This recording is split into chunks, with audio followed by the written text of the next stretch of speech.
Hello, Next Geners. Welcome to our Friday form preview. Tomorrow is Golden Slipper Day, but tonight we have the William Reid at Moonee Valley, so it's a Group 1 day. Hayden, good to see you tonight, mate. A big weekend, and it's going to be interesting how Sydney plays out with the weather they're expecting. It's going to be all eyes on Sydney and what Mr. Peter V'landys has got up his sleeve, because there's no doubt he'll save the day. But how he's going to save the day and what tricks he can play will be fascinating to watch. So in terms of form, I put that in the bin. And I won't do that until I get the guarantee that meeting's definitely going ahead. So all eyes on Mr. V'landys, and let's see what he can do. Couple of options. They either kick off the meeting and try and push through. They move it back to Monday, or they just move the whole carnival back a week. I like the third option, but what would you pick? Oh, when it comes to those, Sydney's a one-man band, so they don't really care about anybody else when it comes to those things. But it does play games with horses and riders, etc., needing to plan for Adelaide, Brisbane, those sort of things. So in terms of what I would do, I would probably push the meeting to the Sunday, Monday and play on. Yeah, gives everybody a great reason to have a sick day. I think sick days will break records if we run a Golden Slipper midweek. But in terms of turnover, etc., and interest and quality of racing, you know, the option to push the whole carnival back 1 week is probably a live one. Makes sense. Now, a bit of news throughout the week in racing. Russian Camelot injured and retired. The other horse that's retired this week is Farnan, last year's Golden Slipper winner. Yeah, it's sad to see a friend of the show, the Camel. It's sad to see him depart the scenes. Exciting horse, you know, for 6 strides there. We thought it was a game, set, match in the All-Star Mile. Beautiful horse, lovely wet tracker, had bigger fish to fry than, and we'll never know his true talent levels, but definitely an exciting horse. And I think he'll create quite an interesting scene on the breeding side of things. He maybe wasn't too bad a thing for him in terms of breeding. He can go out with a little bit of that hype and people will still believe that he might have been capable of doing more than what he may have been. So from a breeding perspective, he's extremely interesting, and yeah, definitely sad to see the end of the Slipper winner. But as traditional with Slipper winners, normally the Slipper's the last time they salute the judge. So big news, big week in news for you. Is there anything else there that you want to touch on? Plenty going on. I think you're right. Russian Camelot at stud.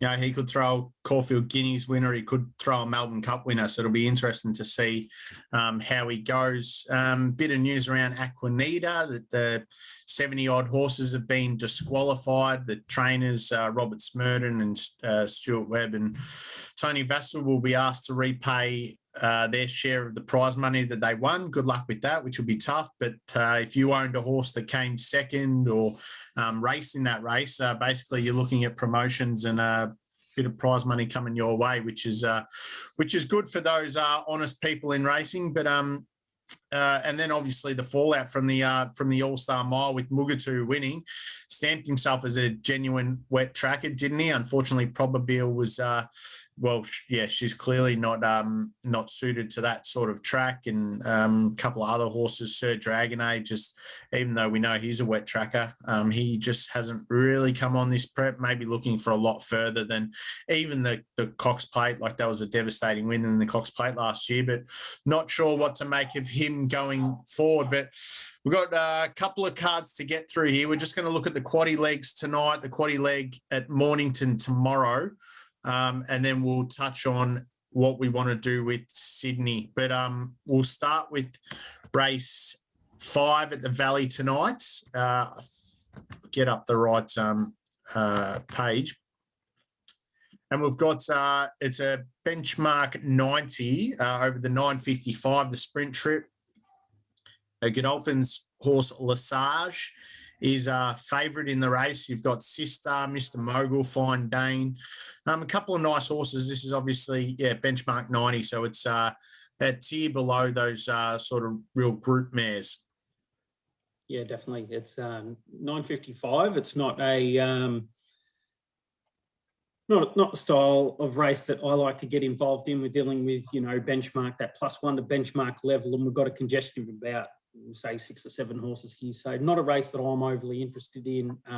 Horses like Lesage, Lady Solly, Sister, and even Mossman Gorge down from Sydney, they all bring the right style of profile to be ultra competitive. Rail in the True, I want to be on speed.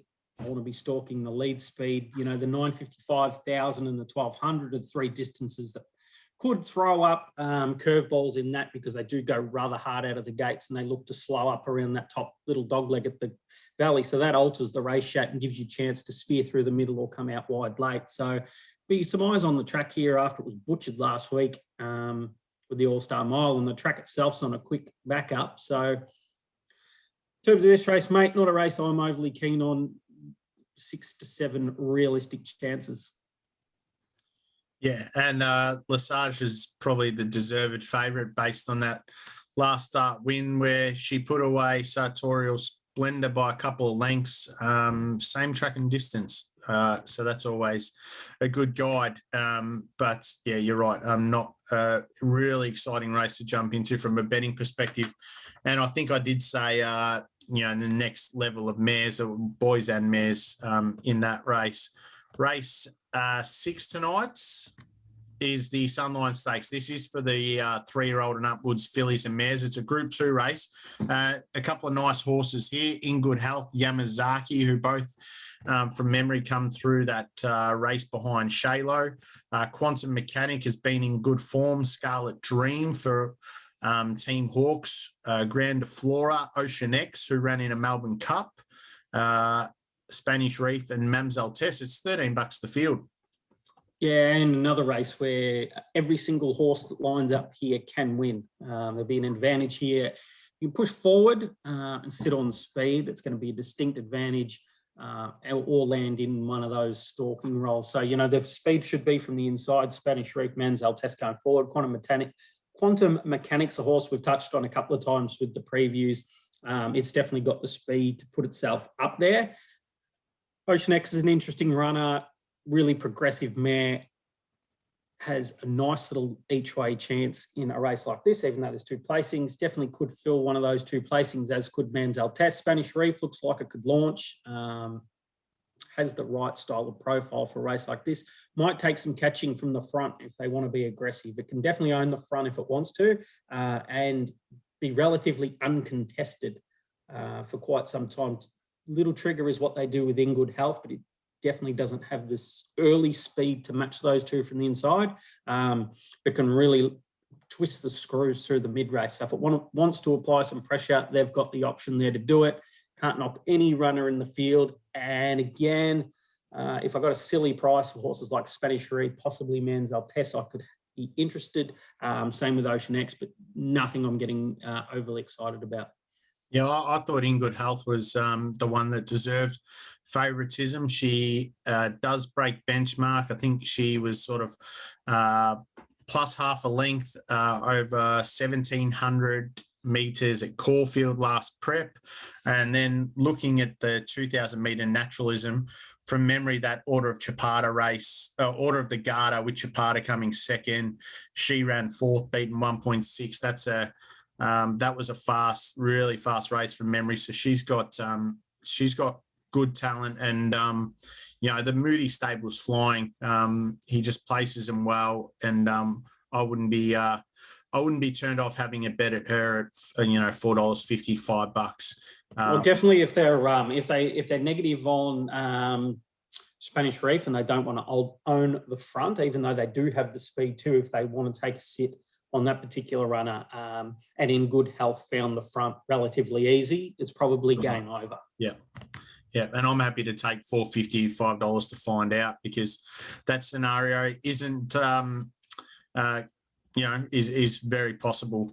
The William Reid, really interesting race. It's probably the race of the weekend, with obviously Sydney's exciting, but with the rain around, it doesn't really make it a betting day over in Sydney. But tonight is a cracking race. Hey Doc, 2-time Manicato Stakes winner over the track and trip at the top of the weights, with Kementari, the WA Raiders, Elite Street and Indian Pacific. Masked Crusader was 3rd last start. Flit, Libertini favourite here. She flies fresh. Pippi in the race as well. Brooklyn Hustle, Portland Sky, who tied in the Oakley Plate. September Run, who was disappointing as favourite in the Newmarket, and then Swats That, who's consistent as ever. So in terms of what movements people are making here, is there Brooklyn Hustle, she running tonight, or is she in that race tomorrow in the Haribo? My understanding is she's in tonight. Ancestry's been scratched from tonight.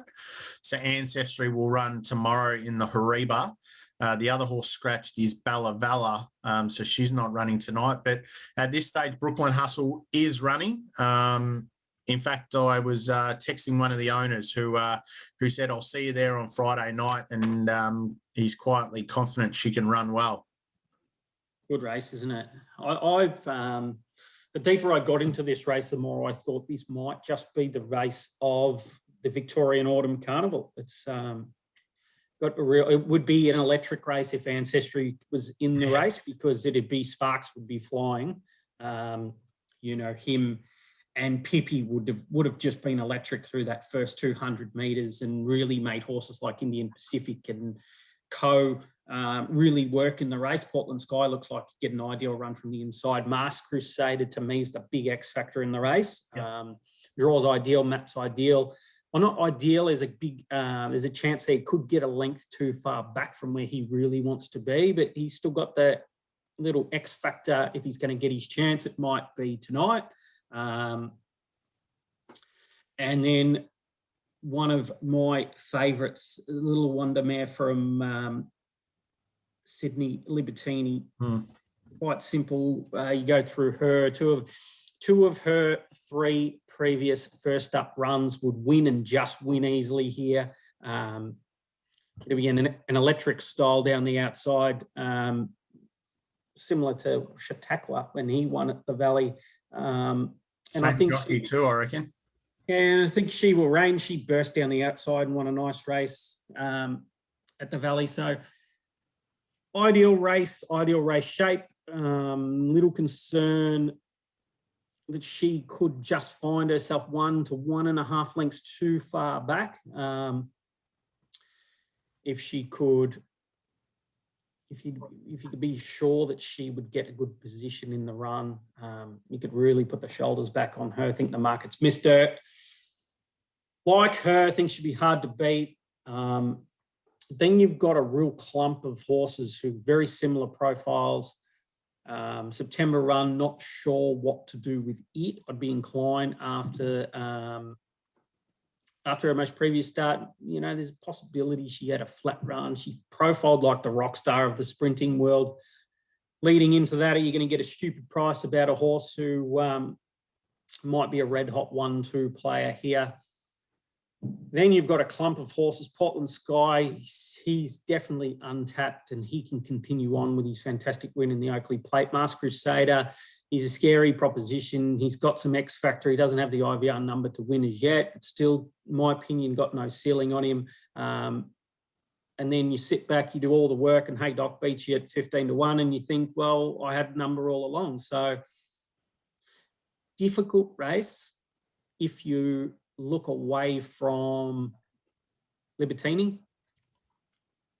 Wouldn't surprise if there was 5 or 6 other horses there that could get the money, but it'd be Libertini for me on top from Mask Crusader, September Run. Spots that. I think you've summed it up pretty well, and it reminds me a lot of the Manicato last year. And a little bit of get your own ice cream back out here, are you? just want to flick up a tweet that I posted. Obviously, the listeners would have been all over it, but a tweet I posted on the eve of the Manicato last year. Good luck in the Manicato punters. I thought Haydock each way was a play. Saver on trekking, but it'll be a super race. Now, that night, Haydock started $10. Trekking was the $3.60 favourite. And we look at the market here. Haydock's been supported into $8.50, and then you've got Libertini, who's nearly that $3.70 favourite. I think I just want to play the exact same way. I think I'm going to play Haydock for the good result. Libertini is the saver. So if you only wanted to have a small punt tonight, you could have 10 on each, and you make $37 if Libertini wins, and you'll make $85 if Haydock wins. I think it shapes pretty similarly. I thought last year that Pippi was going to lead and Haydock could just stalk, and I don't see why that's not going to be the case. You're right, with Ancestry coming out, it takes out a little bit of pace, and it's not going to be a silly race up front. Got to be a few question marks on the barrier for Libertini. If Tommy Berry's positive, then she's clearly, for me, the one to beat. But she gives Haydock a couple lengths head start, then she's got to catch him, and he's super strong over this track and distance. His first up performance was just okay behind Fabigino. It wasn't anything outstanding, but we saw a similar sort of profile going into the Winterbottom last year, where Haydock just elevated big time. I think he produced a number that was in the +6 territory in that Winterbottom. Manicato last year, he produced a +4.9. I think if he produces that, he's running top 2. As you said, Libertini's first up numbers, last prep, she ran a +5.7. So clearly that's a number to beat. But if she gives Haydock a 1 length or 2 length head start, then they're probably looking at those high 4s as a number that will probably win tonight. So I'm going to go Haydock and Libertini, the saver again. Well, I can't, if you've had $10 on Haydock last time, you've got 15 more starts to have $10 on him again before you break even. So, and it might be our mate Timmy Kennedy, the Punt King, who's been launching into Haydock for a few weeks now. So we've probably missed the $12, but there's still a bit of value around Haydock. Oh, so Tim's just traded himself and forgot to give anyone else the heads up. No, well, I think Timmy's been. I think Tim's backed him from before he's even prep started, because Haydock's one of those horses. He just profiles as he's going to need a run or two, and you set him for a 1,200 metre target. He doesn't. He runs first up or second up over 1,000 metres and looks like he needs further, and then he just explodes when he gets out to 1,200, and he gets ridden a bit more positively in his races, which Luke Curry knows him better than anyone. Race 8 tonight. It's only a field of 4. We've got a $1.35 favourite. It's the Mar Eustace runner, Marabi, unbeaten through 2 starts. The second favourite is a Hawks runner, Craig Williams rides, also unbeaten through 2 starts at $4.20. And then you've got 2 other runners at $11, excuse me. Got a bit of group horse about him, this thing. Yeah. I like him. He's brutal. He's a style of horse who can produce a +6 section off a benchmark speed. So good luck. $1.35 might be value. If he goes to the next level, you're talking spring horse. I'd love to get Kieran on the show with a horse like this and really test him, see how good he thinks it is. How much is left? Because there's something left in the tank from last start. We definitely didn't see a peak figure on him. He was a second best of the night, 1.7 above. I'm Invincible Mare, yep. She. There's horses to me. First section, -0.9. Second section, -0.4. So basically benchmark, and just rattled off a 6.7 last 400. That's next level. Yeah, Sparks Fly sort of sprinter, and wouldn't surprise me in 12 months' time if you're talking about this horse in William Reid, not a benchmark 70 in the last. I'll be, those you wouldn't expect in a field of 4 that there'd be the pace nor the need to go and bust that style of performance once again. But, you even go back to the Pakenham run, first career start, 1.9 lengths above through the first section, 2.5 lengths slow down through the mid. So lost plenty of ground through the midsection, 4.8 lengths above third section. You're talking about electric. Yeah. Lovely little filly. Plenty of potential. All right, well, that sums it up. If you're having a quaddie there, punters. Great, you just won out the quaddie $1.35. What a sick way to go down. All right. The Hawksy horses, no slouch. Yeah. Fifth best of the day, 0.3 above last start. It looks like just a nice little progressive filly versus something that's got a little bit of electricity about it. Cool, mate. Let's have a look at Mornington then. First leg of the quaddie, race 6 is the Mornington Guineas for 3-year-olds clearly. Horses like Confrontational, Dom to Shoot, Cumberbatch, Let's Crack a Deal, Born to Succeed, Vidiano for Peter Moody. What are you thinking at Mornington tomorrow? Dom DeShoots finds the right race and the right grade. Good friend of the show, Willie Pike. We got some good friends of the show. I like saying that. Pikey takes the ride, gets the right race shape here for once. Around the bend suits, around the tighter bend suits. If he run to his better Perth numbers, it'll be a put in, take out, store the job. Like a horse, Greg Urell camp, probably get a price too. Black Pen. Very exciting horse at Pakenham. His last start, he looks like he's got a little bit more up the sleeve too. Getting out to the mile should suit. His last 600 metres was strong. He was the third best on the night coming out of a maiden. So not a big step up for him. He's only got to improve, say, a length off that to be mighty competitive in a race like this. So they're the only 2 horses that I'm interested in at all. The rest of them, nice horses and progressive, very even style of profiles. They're the 2 that look most likely. All right, and it's worth noting that Arcadia Queen's down to run in Sydney. I'm not sure if she's been scratched yet, but William Reid was committed to rides at Mornington, including Dom to Shoot, Mount Popper for Team Hawks in the Mornington Cup. So worth keeping an eye on Willie Pike tomorrow at Mornington. I assume Arcadia Queen's out tomorrow, is she? Yeah, she's where's she gone? Is Empire Rose or something up there? Not one of those. Rose. Yeah, one of the mares races. Yeah, it's called something like that. Starts with E, I reckon. Yeah, you could be right. I think they'll hold her back a week and run next week. Race 7, Mornington Cup, 2,400 metres. Chapata, who I gave a bit of a push at odds in the Australian Cup, was a great run to run 3rd. Defibrillate, Irish Flame, Lord Belvedere, Nonconformist, one of your favourites, Hayden. Mount Popper, Lord Mayor, Glass Warrior, Yonkers, Aussie Nugget, Scalm, and punters acknowledged that I was being sarcastic about Nonconformist being one of Hayden's favourites. Yeah, I'm not a very big fan of that horse, to be honest. Like this, if someone can explain to me how I got beat last week on Irish Flame, I'd like to know. Interesting runner from Sydney, the favourite. Mount Popper, right horse, right race, right grade, steps to 2,400, looks positive.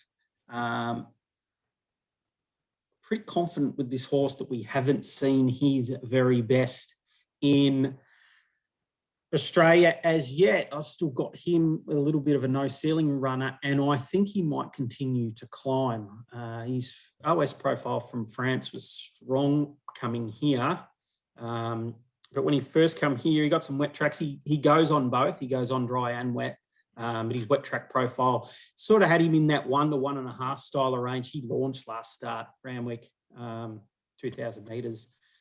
On a day where they were running serious time, but sustain the last 800, every split from the 8 to the 2, above 3 lengths above benchmark through all those sections. You're looking at a 3.6, a 3.9, a 3 and a 3.9. Give him a plus 7.6 second section, a plus 7 third. The 12th best of the day, 2.7 lengths above at Randwick, over 2,000 metres. That's scary sort of numbers. He could come here, make a mess of him, and he'd only be 1.5 lengths away from being right in the talking point in a race like a Caulfield Cup. So I've got big eyes on him. think he's going there definitely to win with the eyes on that Caulfield Cup. So he'll go on top for me. I'd love to see Irish Flame win for Brett Scott. Yeah. Hometown Cup with the circumstances that he's under at the moment would be really good for that stable. And let's hope Mickey Walker could get the job done. That'd be a great story, and it'd be great for him and his family. Chapada, another one, again, comes off that 105-day break previous to the first up run. So there's a ton of residual fitness there. Sharp spike Flemington to get back to his 2,000-metre profile, his 2,400-metre profile strong. But don't expect him to go into that range to shake Mount Popper. And Defibrillate's been excellent last 4, gets to 2,400, looks like he'll get it. The question mark with me is I don't think he's got another level to go through this campaign. So if he gets the money, the 1.5 style figure, that 1 + 1 to +1.5, I expect him to bring that. And if he brings that and wins, then the others haven't shown up. So they're the horses I'm interested in. The other runner there that sort of promised the world, delivered an Atlas-style run, is Yonkers. He gets the last spot in my thought process. But, real keen Mount Popper. Real keen. For me, if I'm having a quaddie, there's only 2 I want to put in. Mount Popper and Chapada. I'm an Irish Flame fan. But I just think Mount Popper's going really good, and I think Chapada could be the one that just finds a length on the plus 2.2. He ran fresh in the Australian Cup, and if he was to find a length, that +3 puts him right in the top 2 finish. And for me, Mount Popper's the only other horse that's going to go to that level. So they're the 2 that I would be putting in the quaddie if I wanted to play it a bit risky. The other way of thinking is, do you want $2.70 Mount Popper to win or $2.70 for Chapada to place? I think Chapada's going to be right in the finish. So they're the 2 clear standouts for me. Race 8 is the 1,200-metre Haribo Stakes. As you say, Brooklyn Hustle's in this market, but I'm pretty sure she's going to run tonight. Ancestry, scratch from tonight, $2.60 favourite. And if she runs like she did last week, they won't be getting anywhere near her. Serious Suspect $750, Felicia's $850, How Romantic $950, Lava Rod with Willie Pike $950, and $12 the rest. But any doubt about Ancestry flat on a 7-day backup, or do you just take on trust? Realistic probability of a flatline run. Good camp, smart camp. 2 ways to look at this.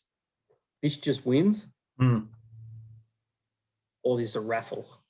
Or super keen on Brooklyn Hustle from a place perspective. Yep. Super keen. If it's not going there, we've got a massive gap now.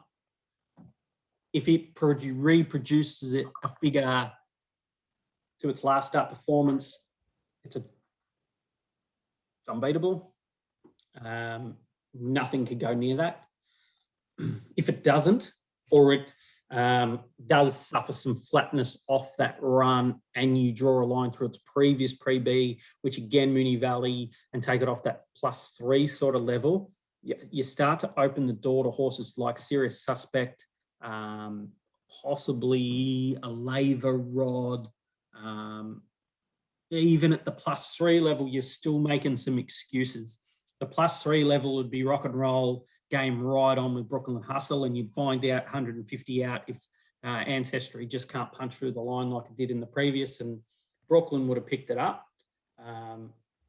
Lava Rod's another horse interested in, because I made some commentary around this horse when he went down the straight at Flemington, that he was really looking for a bend. He got the bend. He went to a Chuka, he improved 4 lengths. We'd have to run a real big PB to win. Quite quite simple. Ancestry should lead and put speed on to ensure the numbers there to be run. Serious Suspect, realistically, the only horse that could get near that sort of level. Then you throw the door wide open if you're looking away from that. So if you took two quaddies and Ancestry was plonking one of them, you could take him and you could get as deep as horses like I'm telling you, Bonds Away. Then you could start looking at Hightail Outrageous. You know, you could get really silly with the race. So dangerous race, but on pure statistics, it's Ancestry versus a flatline run. And I think, we don't read into weights, but I think some punters looking at Ancestry 58.5, giving 2.5 kilos to the rest of the field, $2.60, as you say. If she's flat by 3 lengths, she still wins based on her last start performance. So, for me, if you're going a skinny quad, put her one out. Last leg might be a bit wider. It's a benchmark 78, $5.50 the field. Much interest in this? Interest around 2 horses. I think Independent Road gets the right race and the right race shape. Should be ridden for speed. Can sit up on the pace. Hard to beat. Another horse here for a camp that's going outstandingly well is Flanders Rain. Smart camp, had a really nice winning yesterday, who might be South Australian Derby bound. That was Wednesday, sorry. Nice horse. Flanders Rain definitely has the ability here to leap right into contention. Then you look away from that, you've got horses like Merchant of Venice. He's a nice horse. Marchand's Ensemble will be the X factor in the race, has the right OS profile to be ultra competitive, tick from the parade. Keep your eye on it. Okay, so going wider in that leg, chucking in Independent Road, number 11. You're going a few in that leg. Oh, definitely. There's 2 lengths spread between about 8 runners, so you've got to luck in running, and race shape will be critical. All right, let's have a little talk about Rose Hill. How deep do you get stuck into wet form analysis here? Because I assume we're going to see a wet 100 compared to some horses who have soft 7, heavy 8 type form. When you're looking at from statistics, and you've got some advantages through the IVR numbers, we've got a little line item in there called the Wet Track Indicator. That gives us a fantastic insight into horses' true ability on wet tracks.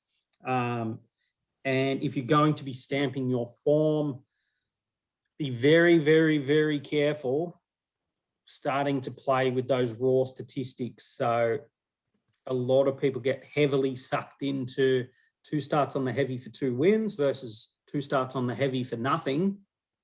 You've really got to go back and have a look at those races, the quality of the races, and where those horses finished in comparison to horses are really good wet trackers. You could have 2 starts on the wet track for nothing and be beaten 2 lengths horses like Avilis, Very Elegant, or you could have 2 starts on a heavy track for 2 wins, and they could be at Queanbeyan and Coffs Harbour.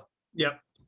So the raw statistic gives you an insight that there is the capability of handling it, but can it handle it in this grade of race?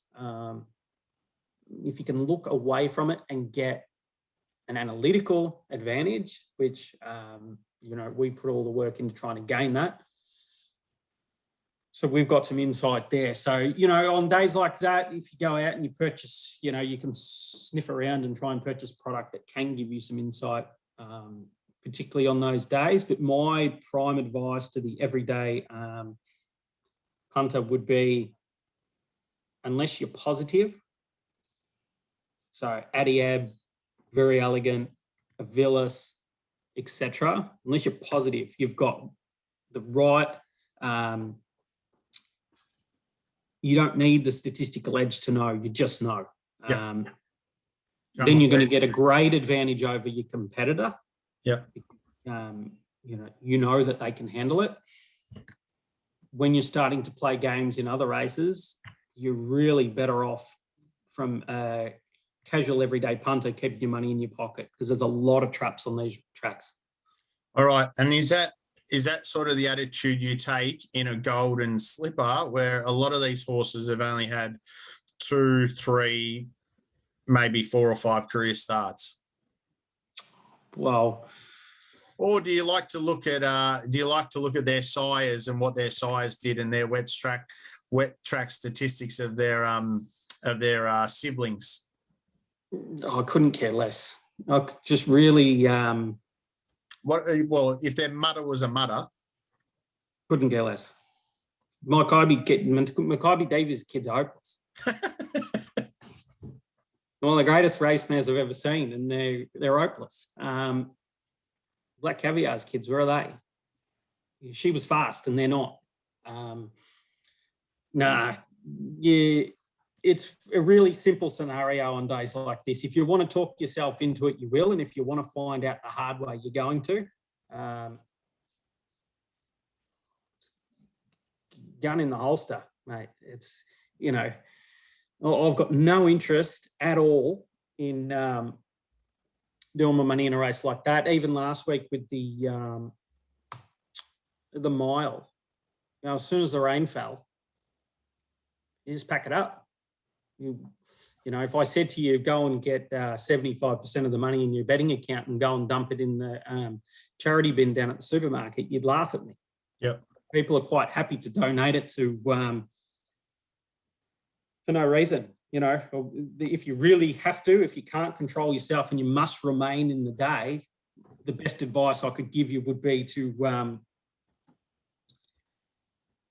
downsize your bet by at least a quarter of what you were going to outlay in the first place, and then go hunting for some value.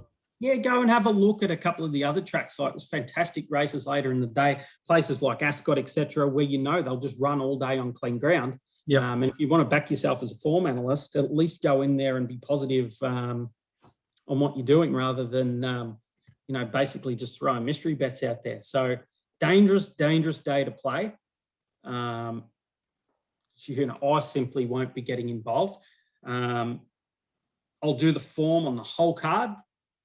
And if I can see a really great bet at a good price that I'm 100% sure it'll get through those conditions, I can have a really great advantage on knowing I'm a massive probability of running in the top 3.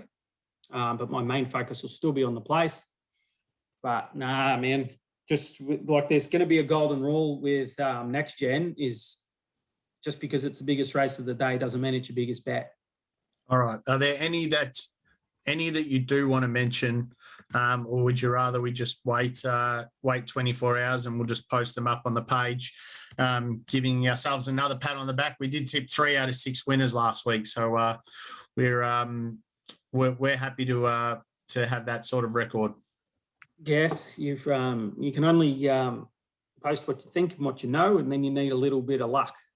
So, no, it was a good day. It was a profitable day. And in terms of what we might do for those playing along at home, is we might post for the slipper meeting, we might post a couple of little out wides there that we've got a little bit of evidence to suggest that they'll get through the ridiculous conditions. That's providing that they're there. Yeah. And if they're not, we won't go looking for them. But we'll definitely be, when that meeting does come around, whatever day it does, if it comes around on Monday, etc., we'll go through race by race. We'll do a little show for everyone on the Monday maybe, and give them a little bit of insight. But tomorrow, if it's tomorrow, we'll just post some numbers. All right. So tonight we both have Libertini firmly in our numbers, but I'm happy to have something on Haydock as well for the better result. But backing both, is it just Libertini for you, or was there one at value you'd rather play from a betting perspective? Race 8, $1.35 favourite, but on your numbers, Marabi's got some really nice talent, so we'll watch her tonight. And if you want to bet, she's she's a lot different to some of the other $35 pops that go around. She's actually got some real IVR data to back it up. Ancestry is going to be very hard to beat tomorrow at Mornington, and you've given a good push for Dom to shoot in the Mornington Guineas at a decent price. So, I'm not that keen on Dom. He was just there because we had to speak about the race. So I'm not overly keen on him. But I think he's got the right profile. The runner that you really want to keep an eye on is the other one, Black Pen. Yeah, okay. And then in the Mornington Cup, Mount Popper looks hard to beat. I think Chapata can run a good race too at $8.50. What price am I getting Mount Popper in a Caulfield Cup? Right now? Yeah. Oh, well, let's have a look. I've got Sports Bet up. Although saying that, it's been a while since a Mornington Cup winner, came back in the spring and actually ran really well. I know I was keen on a horse like Tom Melbourne, who I think might have run second in a Mornington Cup, started as favourite and just never really came up after that. But Caulfield Cup, very elegant, $13, Agon 15. Mugatoo 21, Prince of Iran 21, A Day of 26, Colette 26, still scrolling, Lions Raw 34, Persan 34, Miami Bound 41, Il Paradiso 41, Mount Popper $41. Oh, that's a bit tight. If he was hundreds, I'd probably have $10 on him if he was hundreds. Yeah, they're probably factoring in wins Mornington Cup tomorrow and guaranteed to start in the Caulfield Cup. Mate, Good to chat. Good luck tomorrow. Take on notice, punters. Just because it's a big day at Sydney doesn't mean we need a bet. Gamble responsibly. And go Magpies. Go the Pies tonight, mate. Have a good one. Go Hayden. Enjoy. See you, mate. Hey, buddy.